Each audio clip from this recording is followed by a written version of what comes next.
Bonjour, je suis avec Laure Manès pour ce numéro 3 du pavé dans la mare et nous sommes à Joinville.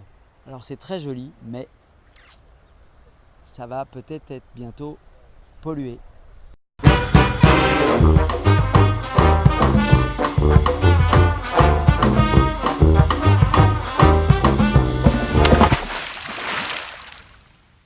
Alors nous sommes venus à l'invitation de citoyens résistants au projet qui vise finalement à complètement nucléariser la zone, les départements de la Haute-Marne, de la Meuse.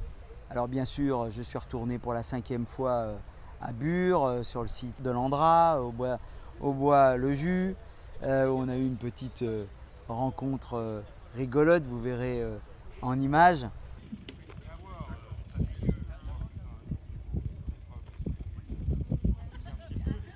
Voilà, on fait un point ici sur la situation d'un dossier d'intérêt général. C'est la 5e fois que je viens ici, donc c'est la première fois que je me demande. Bon, en gros, l'histoire, c'est que première occupation du bois, 17 juin 2016. 2016, première expulsion début juillet. Donc c'est là que j'y ai laissé mon tracteur et ma bétaillère, donc qui était juste là, qu'un opposant avait sorti dans le chemin. Et puis moi j'ai essayé de ramper pour la récupérer là, puis je me suis fait encercler, les 2 hélicos, tout ça, enfin la guerre un jour là. La maison de la Résistance. On est passé à la maison de la Résistance, absolument. Les luttes ici ont pris des coups parce que il y a des mesures liberticides qui sont à l'œuvre. Mais là, à Joinville, on vient d'apprendre un truc. Et le site, en fait, il s'agit d'une blanchisserie industrielle qui va accueillir, en fait, c'est une immense usine qui va traiter les vêtements qui auront été en contact avec de la radioactivité. Ça va être traité et dilué dans de l'eau et ensuite rejeté justement dans la Marne qui se trouve juste à côté de nous. Et c'est pour ça qu'on peut craindre que vraiment le site et les alentours soient pollués.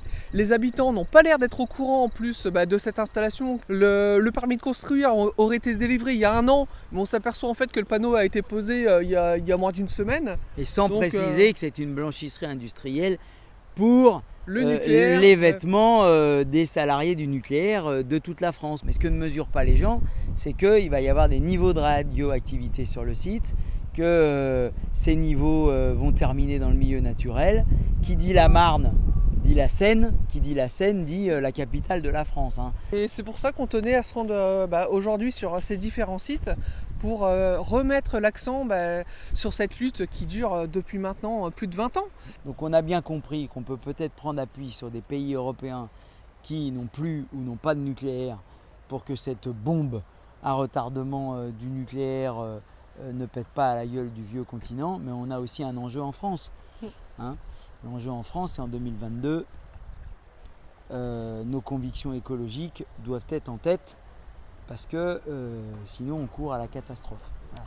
Et on doit mettre fin non seulement au nucléaire, mais à ces projets qui visent à oublier les déchets nucléaires au fond d'un trou. Avec nous, l'endroit, vous pourrez aller compter fleurettes ailleurs, mais il n'y aura pas de CIGEO.